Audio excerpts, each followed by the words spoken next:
Back when I was a kid, I was a massive fan of platformers. Still am to this day. And I was starved for one to get into after having played all of the Mario and Castlevania games that I possibly could on each of the 3 consoles that I had at the time. These consoles were the NES, the Super Nintendo, and the N64. Now, the NES and the Super Nintendo were both hand-me-downs, the only ones that I actually didn't mind getting, by the way.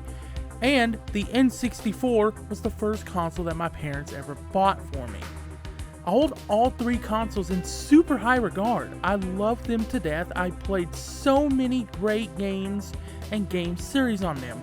From Zelda to Mario and Castlevania, like I just mentioned, to Metroid. And speaking of Metroid, that is the series that we're going to be talking about today. What's going on, my fellow Belmonts? It's the Mad Belmont here, and in this video I'm going to be talking about my journey with the Metroid series and how I came to be the fan of it that I am today. So, without wasting any more time, let's get on to it, shall we? My journey into the Metroid series began with the first game. Like I said in the intro, I had played Mario and Castlevania, and I was on, I was starving for another platformer, and after getting into Castlevania and, seeing how cool it was to play a platformer in a creepy horror setting, I was looking for more of that. So, Metroid 1, as you see right here, this is the game that provided that for me. Okay, so I went to my local rental store. Yes, I am old enough to remember when those were a thing. I just dated myself, but that's besides the point. The point is, I went to my local rental store and I saw this on the shelf, this box art that you're seeing right now. And once I saw that, I pulled it off the shelf, I looked at it on the front, I looked at it on the back, and I thought to myself, this looks pretty fun.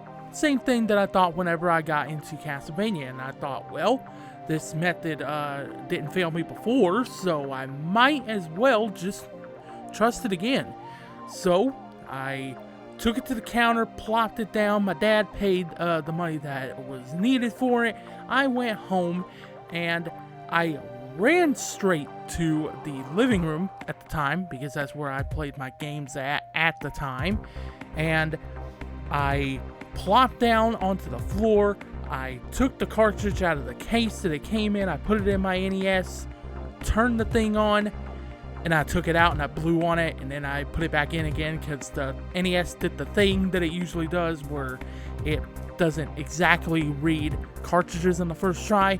So once I turned it on the second time, and I saw that title screen, the one that you're probably seeing on the screen right about now, I said to myself, well, this is definitely going to be a game that I will either not forget or will immediately forget.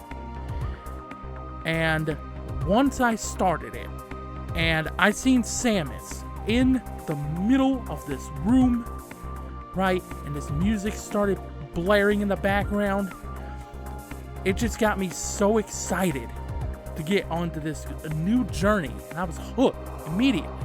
And with that, I had finally found me another platformer series to satiate my need for grand adventure and exploration in a creepy setting, like Castlevania had done, and still continues to do to this day, as well as the Metroid series. I was immediately drawn into this game, running around the caverns of Planet Zebas, listening to the banging OST that game has and still has to this day.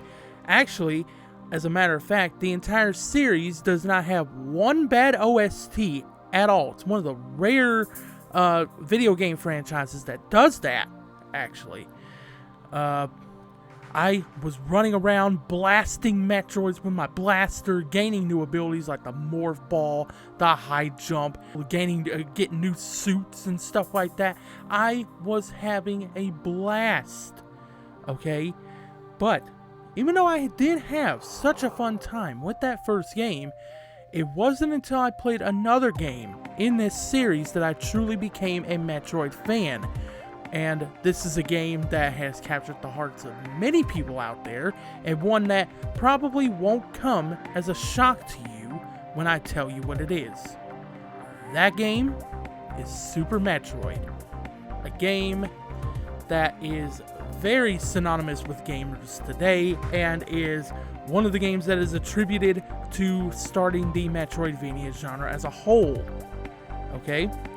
Now, this game I thought was the second game in the series, and I did so until I was about a teenager, around about 13, 14, and I did some research on my school's computer, and I realized that, oh, this is the third game in the franchise.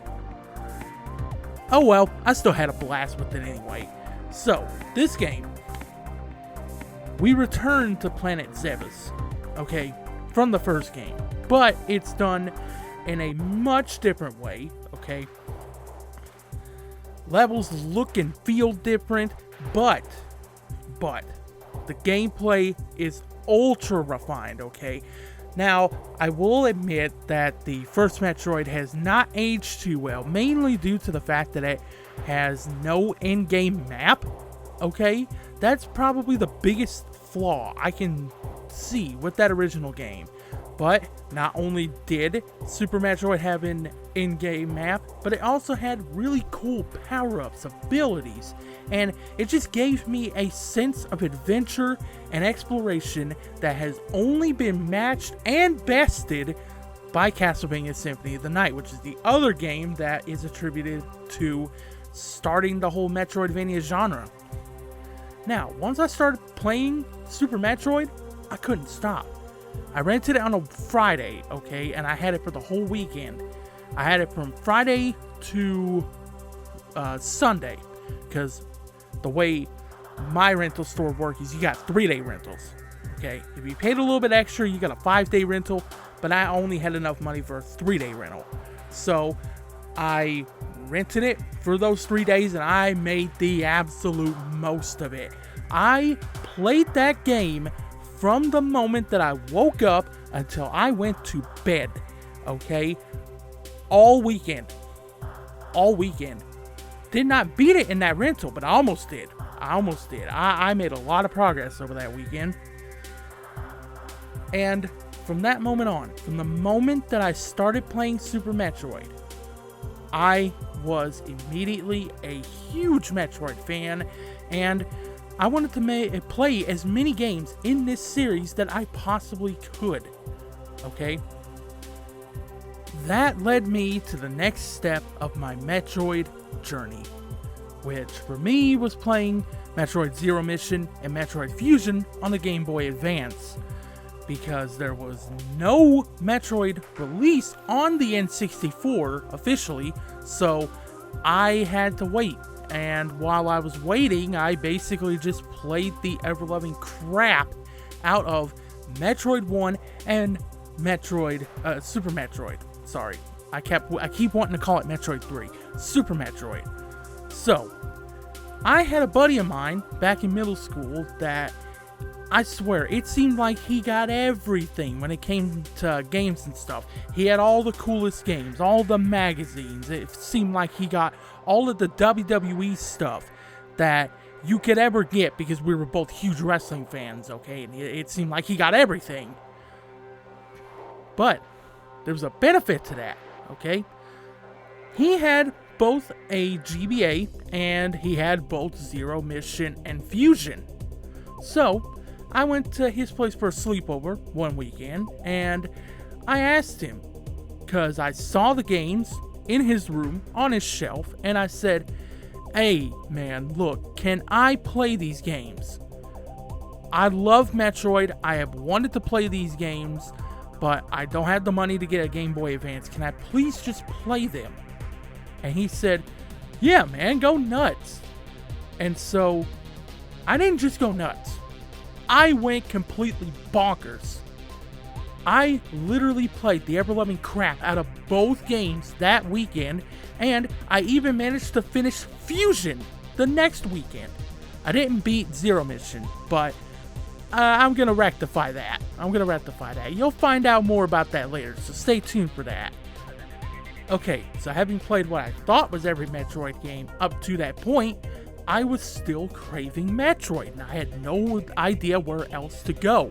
So, for a while, I basically just rented Super Metroid and the original Metroid, and I was just happy with that, okay? Because I still didn't have a GBA, and I still don't to this day.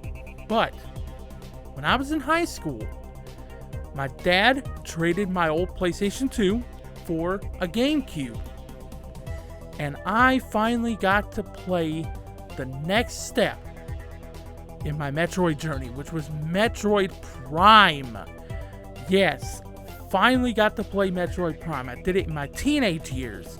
So, I had heard about the Prime games, but I was kind of apprehensive about Metroid being in 3D. How is it going to work? You know, is it going to be third person, side-scrolling? Is it going to be first-person? Is it going to be like third-person over the shoulder like it was in Resident Evil 4? I didn't know how it was going to work, okay?